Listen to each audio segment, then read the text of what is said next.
Bapak, Ibu, dan saudara-saudara yang terkasih dalam Tuhan Yesus Kristus, selamat berjumpa dan shalom. Shalom. Mari kita awali pemahaman Alkitab 1 pada masa Prapaskah ini dengan berdoa bersama. Mari kita berdoa. Allah Bapa di surga, kami bersyukur Tuhan memberi kami kesempatan dan kesehatan untuk bersama-sama mengikuti dan mengadakan pemahaman Alkitab 1 pada masa Prapaskah tahun 2022 ini. Kami hendak belajar firman Tuhan, kiranya Tuhan menolong dan memberkati kami. Kami membuka hati kami untuk firman Tuhan, kiranya Tuhan sucikan niat kami dengan kuasa Roh Kudus Tuhan. Dalam kasih Tuhan Yesus kami berdoa. Amin. Bapak, Ibu, dan saudara-saudara yang terkasih dalam Tuhan, mari kita bersama-sama menyanyikan satu pujian dari pelengkap Kidung Jemaat nomor 239, bait 1 dan kedua, Perubahan Besar.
Bapak, Ibu, dan saudara-saudara yang terkasih dalam Tuhan Yesus Kristus, pemahaman Alkitab pada hari ini dengan judul Jangan Takut Berubah. Jangan takut berubah. Nanti kita akan baca bersama dari Injil Matius 17 ayat 22 dan 23. Bapak, Ibu, dan saudara-saudara yang terkasih di dalam Tuhan Yesus Kristus, kalau kita mendengar kata penderitaan, pasti kita langsung menghubungkan dengan keadaan yang tidak menyenangkan, yang menyedihkan, yang memprihatinkan. Kenyataan memang demikian. Maka tidak mengherankan jika kita banyak yang melakukan untuk menghindar dari penderitaan. Malah berusaha untuk meraihnya dengan kebahagiaan. Manusia pada umumnya condong mencari jalan yang tenang daripada menderita untuk mencapai suatu kebahagiaan. Padahal dalam kenyataan, sering penderitaan itu tidak bisa dihindarkan dari kehidupan kita. Misalnya ketika kita mau menolong seseorang yang sedang bertengkar, mungkin saja kita justru akan menerima hal-hal yang kurang baik dalam kehidupan. Mungkin akan diumpat, dicaci maki, didamprat, dan sebagainya. Itu satu kenyataan. Penderitaan memang menjadi bagian dari hidup manusia. Ia tidak diinginkan, tetapi seringkali itu tidak bisa dihindari.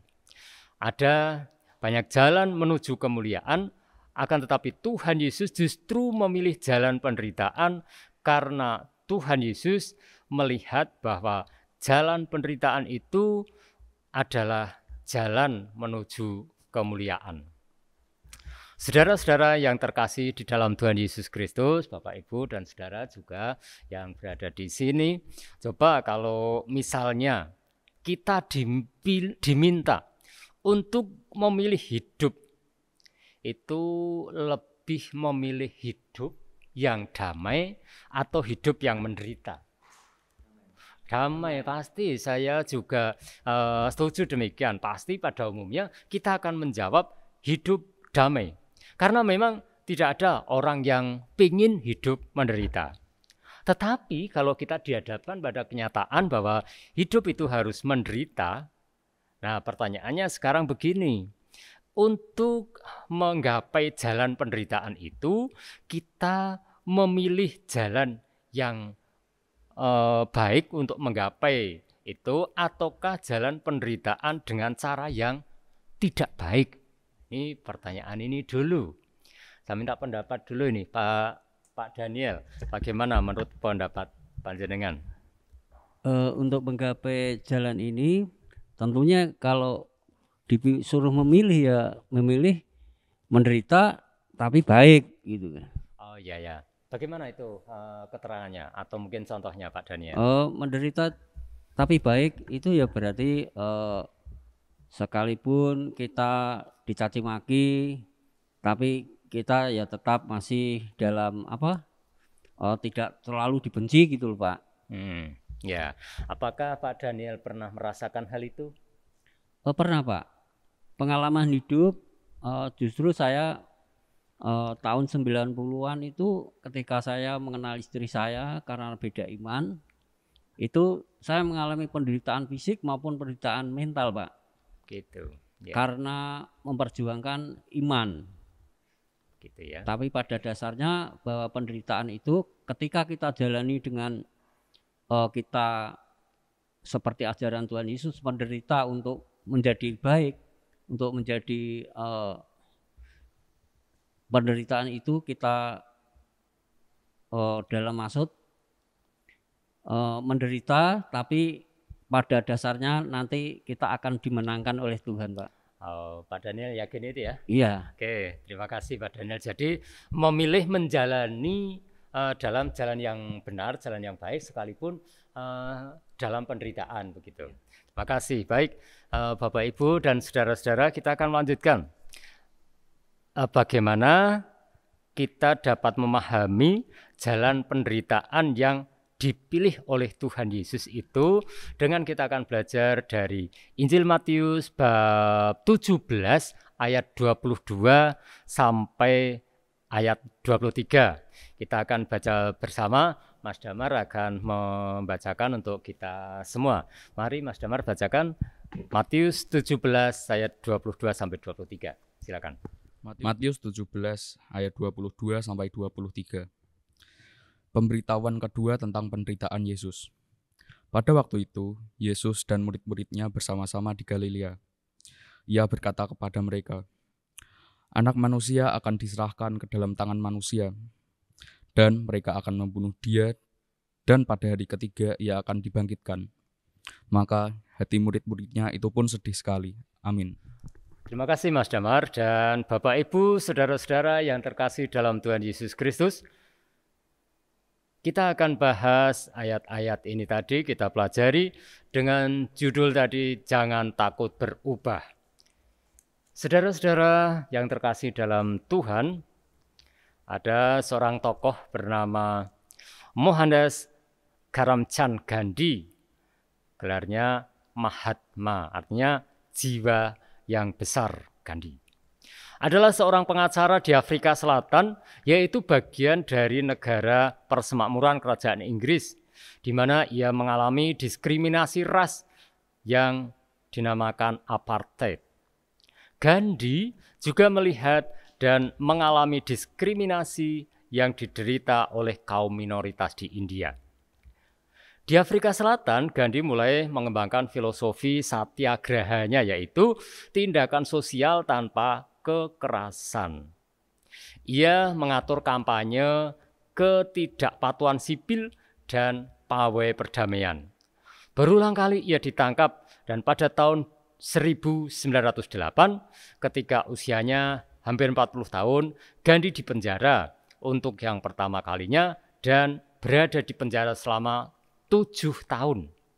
Dan selama 7 tahun itu ia tidak bisa lagi melakukan banyak hal termasuk untuk melanjutkan perjuangannya. Akan tetapi justru di dalam penderitaan selama 7 tahun itu ia mampu untuk mengembangkan dirinya. Kemudian pada tahun 1915 Gandhi pulang ke India untuk menjadi pemimpin pergerakan nasional di sana. Ia tidak lagi mengenakan pakaian ala barat, melainkan ia mengenakan pakaian khas India. Ia mengejarkan kepada kaumnya untuk menunjukkan toleransi. Berpuluh tahun ia telah memimpin pergerakan itu untuk melakukan perlawanan tanpa kekerasan. Ide-ide dan praktek-praktek tentang revolusioner mempengaruhi para pemimpin dunia lainnya, termasuk diantaranya Nelson Mandela dan Martin Luther King Jr. Masa 7 tahun di penjara ia gunakan untuk membebaskan dirinya dari penderitaan. Ia belajar menyucikan diri sebelum dapat menuntut orang lain bertindak seperti itu. Saudara-saudara dan Bapak Ibu yang terkasih, kembali ke Injil Matius 17 ayat 22-23 yang tadi kita baca bersama, merupakan salah satu bagian dari keempat kali pemberian Tuhan Yesus Kristus berkait dengan penderitaan yang akan dialaminya, yaitu penderitaan sampai dengan kematian dan kemudian kebangkitan Tuhan Yesus. 4 kali Tuhan Yesus menyampaikan hal itu. Kita dapat membaca baik dari Matius, Markus maupun Lukas. Pemberitaan pertama bisa kita baca dari Matius 16 ayat 21 dan seterusnya. Lukas 9 ayat 22 juga menyampaikan hal itu. Sedangkan pemberitaan kedua dari Matius 17 ayat yang ke-22 tadi sudah kita baca.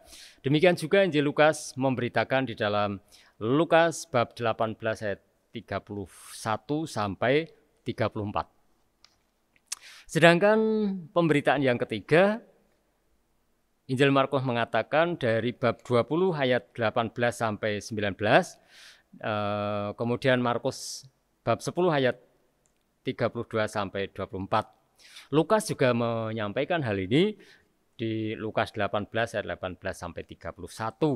Sedangkan untuk pemberitaan keempat tertulis di dalam Injil Matius bab 26 mulai dari ayat 2. Saudara-saudara, Bapak Ibu yang terkasih di dalam Tuhan Yesus, di dalam pemberitaannya yang kedua ini, Tuhan Yesus berdiri di hadapan para murid seraya berkata yang demikian, Anak manusia akan diserahkan ke dalam tangan manusia dan mereka akan membunuh dia dan pada hari ketiga ia akan dibangkitkan.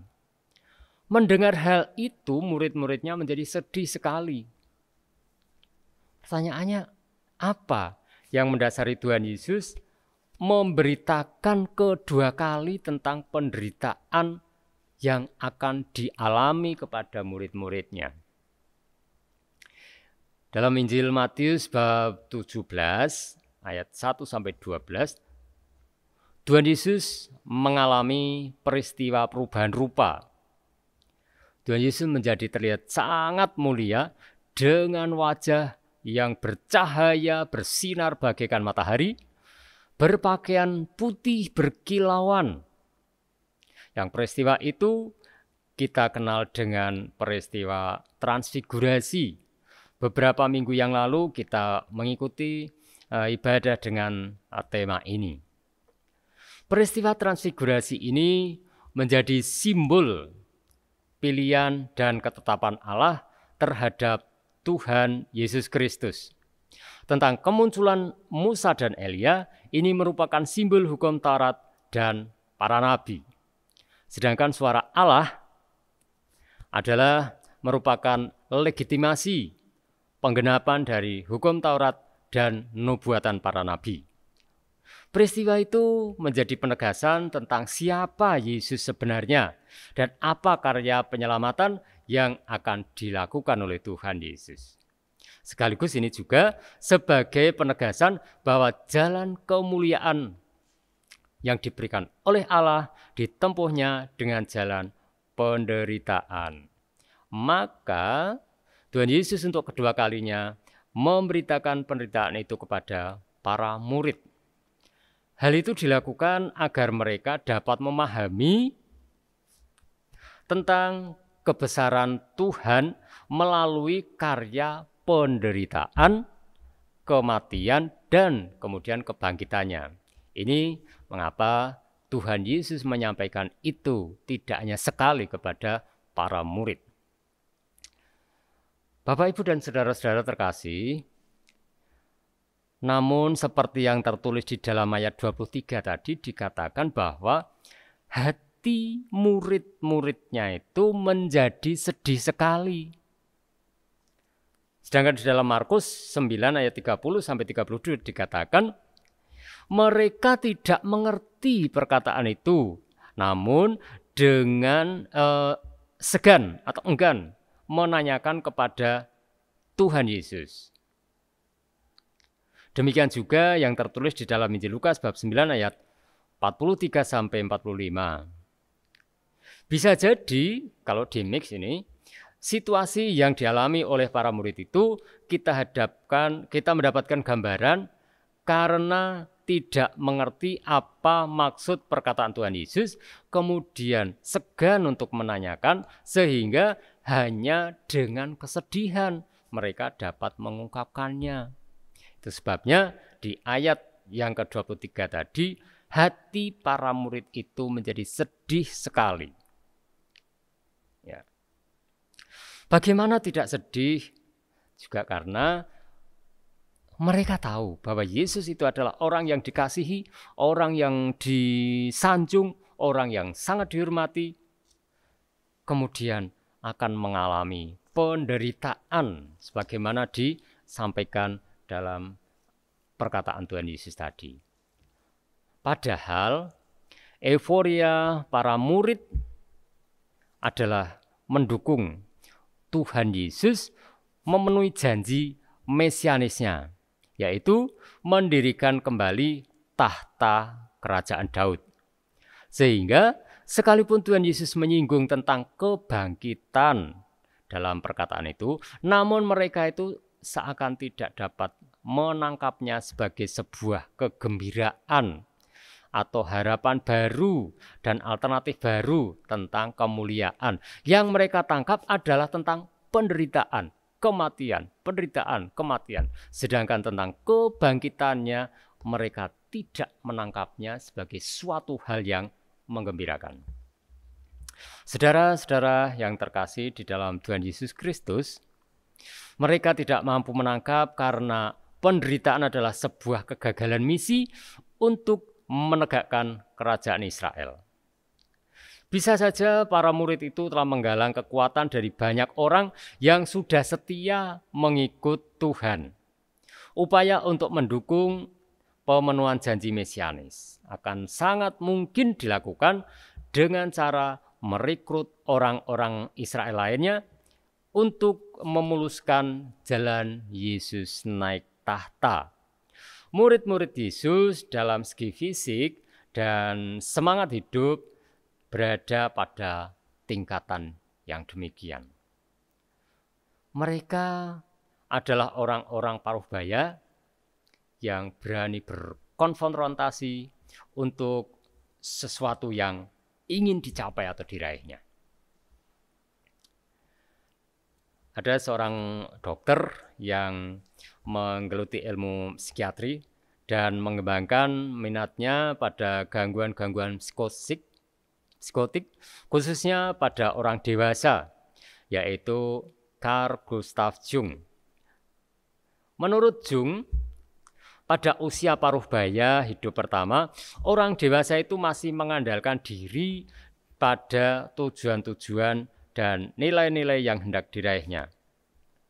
Mereka dapat mengatasinya jika mau mengambil risiko untuk berkonfrontasi dengan bagian-bagian dirinya yang ditolak selama ini. Posisi inilah yang sedang dimiliki oleh para murid. Mereka ini orang-orang yang terpinggirkan, yang tersisihkan. Pekerjaan mereka sebagai nelayan, jelas hal ini tidak mendukung, bahkan ini merupakan bagian kehidupan yang tersisihkan itu tadi. Tetapi ketika Tuhan Yesus memilih mereka, hal ini sebetulnya mereka pandang sebagai kesempatan emas untuk nantinya mendapatkan kemuliaan ketika janji mesianik Tuhan Yesus, yaitu memulihkan kerajaan Israel, itu akan tercapai. Nah, hanya hal ini tidak diberitakan oleh Tuhan Yesus. Karena sampai 4 kali bahkan Tuhan Yesus mengatakan hal yang sama, yaitu kemuliaan melalui jalan penderitaan. Anak manusia harus mengalami penderitaan, kematian, dan kebangkitan. Sekali lagi yang mereka tangkap adalah tentang penderitaan dan kematian. Sedangkan tentang kebangkitannya itu mereka tidak menangkapnya sebagai suatu kegembiraan. Kemuliaan yang berbeda itu menjadi jalan yang berbeda yang diberikan oleh Tuhan Yesus kepada manusia. Bahwa hanya dengan penderitaan yang dijalani oleh Tuhan Yesus, maka manusia akan dipulihkan dan memperoleh kerajaan surga. Ibu, bapak, dan saudara-saudara yang terkasih dalam Tuhan, kita pun juga pernah mengalami hal yang sama. Bahkan mungkin saat ini kita sedang berada dalam keadaan yang seperti itu. Akan tetapi harus kita sadari bahwa penderitaan yang terjadi bukan hanya berkaitan dengan keprihatinan, kelemahan, dan kesengsaraan hidup. Melalui kacamata iman Kristen, penderitaan itu berkaitan juga dengan jalan kebenaran, kekuatan, dan kemuliaan. Nah, ada satu lagu Jawa, ini judulnya Nderek Gusti, ini dari daerah Banyumas. Saya akan bacakan saja liriknya, syairnya demikian. Judulnya itu Nderek Gusti. Sapa wonge sowan ngarsane Gusti, uga gelem dadi murite Gusti. Malah kudu luwih tresna marang Gusti tinimbang tresna mring awak pribadi. Sapa wonge sing dadi murite Gusti, mikul salib sabanjure nderek Gusti. Angger nderek Gusti, kudu rila ati, ninggalno kabeh donya branane. Refrennya, mula saiki ayo kanca, ayo nderek Gusti sing kuwasa, mikul salibe dadi murid sejatine. Lan sabanjure ayo kanca, Gusti Yesus wis ngendika, murite inyong kudu rila ninggalno donya. Ini lagu dalam bahasa Jawa Banyumasan. Nah, sekarang kita akan bersama-sama penerapan dalam kehidupan. Setelah kita memahami jalan penderitaan yang dialami oleh Tuhan Yesus tadi, membawa kehidupan sebagaimana yang dilakukan oleh Tuhan Yesus, sikap dan tindakan seperti apa yang harus dihidupi oleh orang Kristen di dalam kehidupan sehari-hari ketika mengalami atau menghadapi penderitaan. Saya ulangi, tindakan dan sikap seperti apa yang seharusnya dihidupi oleh orang-orang Kristen dalam hidup sehari-hari menghadapi penderitaan itu. Sekarang bergantian, kalau tadi Mas Damar sudah membacakan Alkitab, Pak Daniel sudah berpendapat, sekarang gantian. Mas Andri dulu, bagaimana sikap dan tindakan Mas Andri? Silakan. Ya, terima kasih atas waktu yang diberikan. Ya, sikap dan tindakan yang seharusnya dilakukan orang Kristen dalam kehidupan sehari-hari, mungkin kita harus tetap bersabar, tenang, dan ikhlas. Terus tindakan yang dilakukan itu mungkin tidak seperti yang diharapkan Tuhan Yesus, malah kita itu melenceng karena keegoan kita. Ya, contohnya itu kan dulu kan waktu saya ya masih kerja tapi kan penghasilannya kurang gitu. Kurang banyak. Ya. Oh ya. Bagaimana? Terus ada saudara yang mungkin waktu itu kan butuh banget uang gitu loh. Ya. Tetapi karena waktu itu kan saya ya kayak anak muda gitu, pengennya banyak macam-macam ya, mungkin punya HP. Idealis ya, jadi penghasilan yang banyak gitu. Terus kan pengennya macam-macam gitu, ada gitu. ya punya HP yang baik gitu, terus motor. Okay. Ya dalam tindakannya saya itu kayak pelit gitu loh, enggak seperti yang Tuhan inginkan, yang memberikan dengan ketulusan. Gitu. Jadi yang seharusnya saya memberikan terhadap keluarga itu untuk mungkin kebutuhan yang sehari-hari yang butuh banget, mungkin anaknya sakit itu, tapi saya tidak berikan. Tapi malah itu membuat saya itu kayak setelah melihat rasanya itu deg gitu, kok gini ya. Saya tidak seperti yang Tuhan Yesus inginkan gitu. Begitu. Ya. Mas Andi tadi ada sikapnya, ada tetap bersabar, kemudian tindakannya tadi kok jadi pelit, pengennya itu mendapatkan yang banyak, kemudian ketika mendapatkan yang banyak ada keinginan bermacam-macam tapi kurang peduli terhadap sesamanya, nampaknya gitu. Nah, sampai sekarangkah begitu atau ada perubahan itu? Ada perubahan. Setelah itu kayak menjadi kayak kurang gitu kehidupan. Iya. Nah, jadi sekarang ada perubahan itu berarti. Jangan takut berubah. Berarti sekarang ada perubahan. Tidak lagi seperti dulu ya. Ya, baik, nanti kita bisa lanjutkan sekarang bergantian dulu, Pak Is. Monggo, ada pendapat tentang sikap dan tindakan. Menurut pendapat saya, setiap orang yang hidup itu pasti mengalami namanya penderitaan. Ya. Baik orang kaya mempunyai penderitaan sendiri dan kesusahannya sendiri. Ya. Orang miskin juga sama, mempunyai penderitaan sendiri dan kesusahannya sendiri.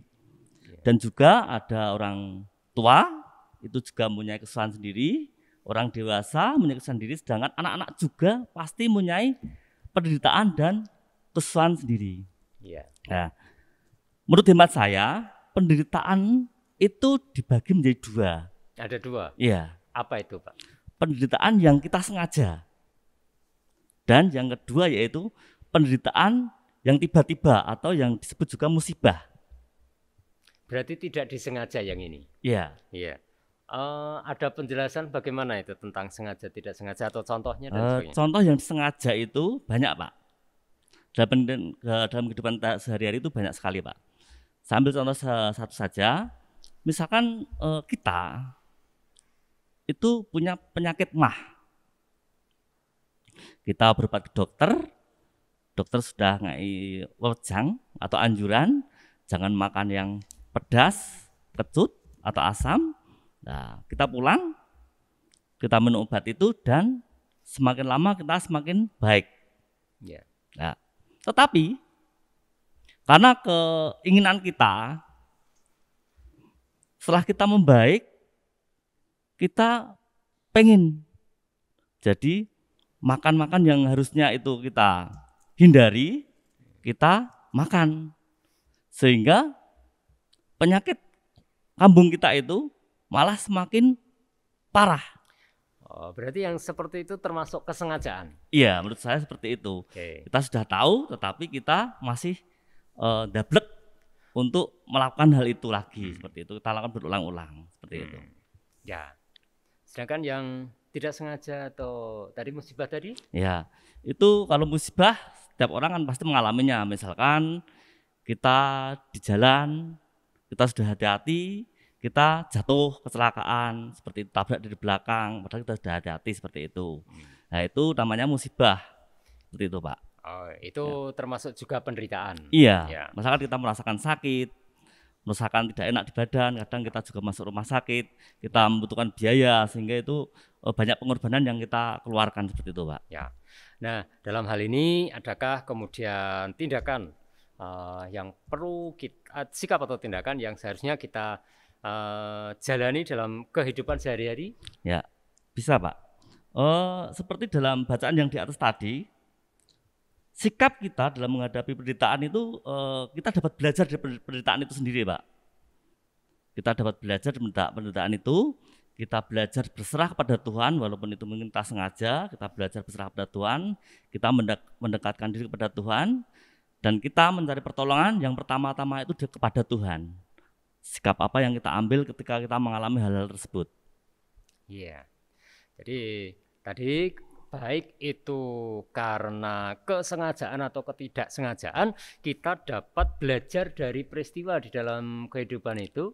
Iya. Untuk kemudian berubah tentunya yang tadinya apa tadi kalau bahasa Jawanya itu nyelampar ya, sudah tahu ini kok dilanggar sendiri. Nah, kemudian mau berubah atau berani berubah untuk ya kalau sudah tahu begini harusnya ya kita taati aturan yang ada dan sebagainya begitu berarti ya. Oke, terima kasih. Ada tambahan lagi? Demikian aja Pak. Ya, terima kasih. Nah, Bapak, Ibu, dan saudara-saudara terkasih di dalam Tuhan Yesus Kristus, mungkin Bapak Ibu punya pendapat dan pandangan tersendiri tentang apa dan bagaimana sikap serta tindakan yang harus kita hidupi sebagai umat Kristen di dalam kehidupan sehari-hari. Silakan dan marilah kita saling mengisi dan mengembangkan. Yang pasti seperti judul, jangan takut berubah. Kiranya Tuhan Yesus memberkati. Amin. Bapak, Ibu, dan saudara-saudara terkasih di dalam Tuhan Yesus Kristus, mari kita bersama-sama berdoa. Tuhan Allah kami di surga, kami bersyukur Tuhan izinkan kami bersama-sama belajar firman Tuhan untuk kami terapkan dalam kehidupan kami. Tolong ya Bapa kami untuk mau berubah dan tidak takut berubah dalam kehidupan kami untuk menjadi orang-orang pengikut Tuhan Yesus sebagaimana yang Tuhan kehendaki, supaya kehidupan kami semakin serupa dengan Tuhan Yesus Kristus. Ampuni kami kalau selama ini kami belum dapat memandang suatu penderitaan menuju kemuliaan. Tetapi setelah kami belajar firman Tuhan, tolong kami ya Bapa untuk mau menjalani kehidupan ini sebagaimana Tuhan Yesus kehendaki atas kami. Bapa di surga, jika ada kesalahan dan dosa kami juga selama mengikuti pemahaman Alkitab ini, mohon Tuhan ampuni. Dan selanjutnya kami memohon pimpinan Tuhan untuk melanjutkan kehidupan kami. Terima kasih ya Bapa, dalam kasih dan kuasa Tuhan Yesus kami berdoa. Amin. Ibu, Bapak, dan saudara-saudara yang terkasih dalam Tuhan Yesus Kristus, demikian pemahaman Alkitab 1 pada masa Prapaskah tahun 2022 ini. Dan sebagai akhir, marilah kita bersama-sama menyanyikan kidung pujian dari Kidung Jemaat nomor 450. Kita nyanyikan bait yang pertama dan yang ketiga, Hidup Kita Yang Benar. Selesainya lagu ini, kami mohon pamit dan Tuhan memberkati. Amin.